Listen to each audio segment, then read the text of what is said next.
In the first portrait done when she was 10 years old and commemorating funeral of her older brother Kamehameha II, whose body had been brought back from England, Nahienaena is the traditional Hawaiian princess. She is clad in a spectacular feather pau skirt and a feather cape, both of the provenance of chiefs. Her hair is crowned with a lei, and another lei garlands her neck. In her hand, she holds a feather kahili, the symbol of her rank and status. A lohala tree shades her, and behind her stretches her kingdom, grass hail houses, and palm trees, and finally the perfect blue sea.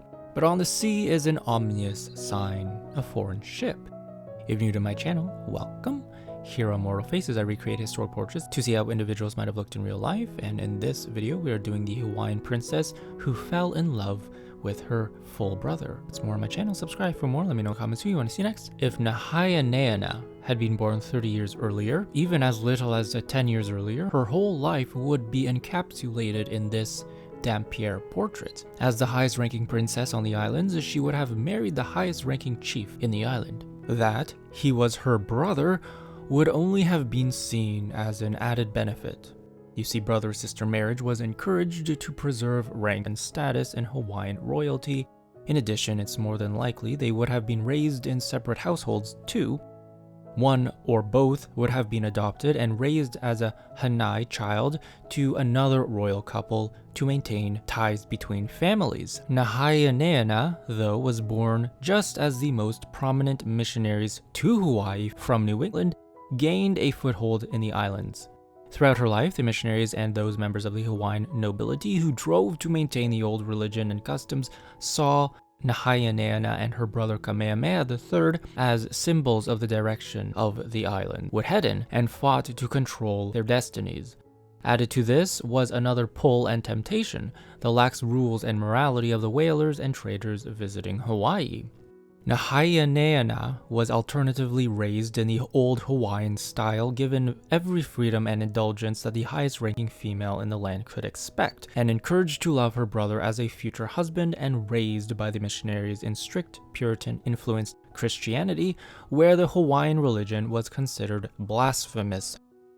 This second portrait of Nahienaena demonstrates the world that was coming to Hawaii and the person the missionaries had attempted to shape her into. Gone are the feather pau and cloak, to be replaced with a prim white dress which would have been unexceptional in Boston or London. Instead of a lei, her head is framed in a frilled bonnet, and a tight bow holds her chemise snug to her neck. Instead of being framed by her hands, Nahienaena is isolated on a white background, her hands out of frame, all trappings of her status removed. Instead of a proud, exotic princess, Nahienaena is a demure, restrained New England housewife. She may have looked the role for one portrait, but in reality, she chafed under the confines of the missionary rules. Only one of her lessons had a lasting impact. While her faith as a Christian wavered and lapsed at times, her sense of guilt at having left the fold remained strong.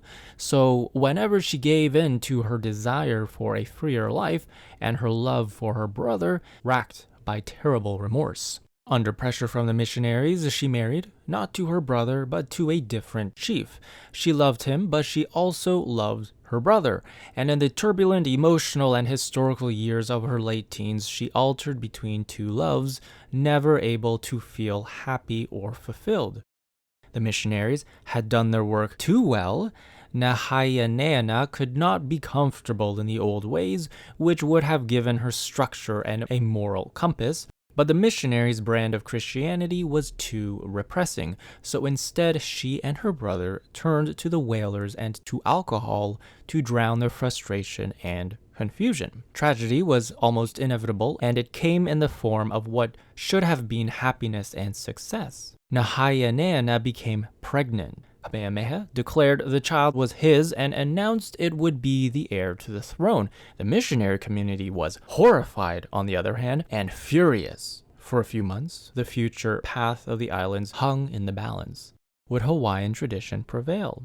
We'll never know. The baby died in childbirth, and Nahienaena went into a lingering decline, literally dying of despair just under 4 months later. The world she had been born into was too hard for her to live in. One positive did come out of her short life and tragic death. Grief proved a steady influence on her brother and lover, and Kamehameha III would go on to be the longest reigning Hawaiian king. Today, Nahienaena and Kamehameha III are finally together. Her early portrait and the matching one of the young Kamehameha III that Dampier painted hangs next to each other at the Honolulu Museum of Art, the young royals gazing out at the best example of what the outside world brought to their islands. And that brings us to the end of this video.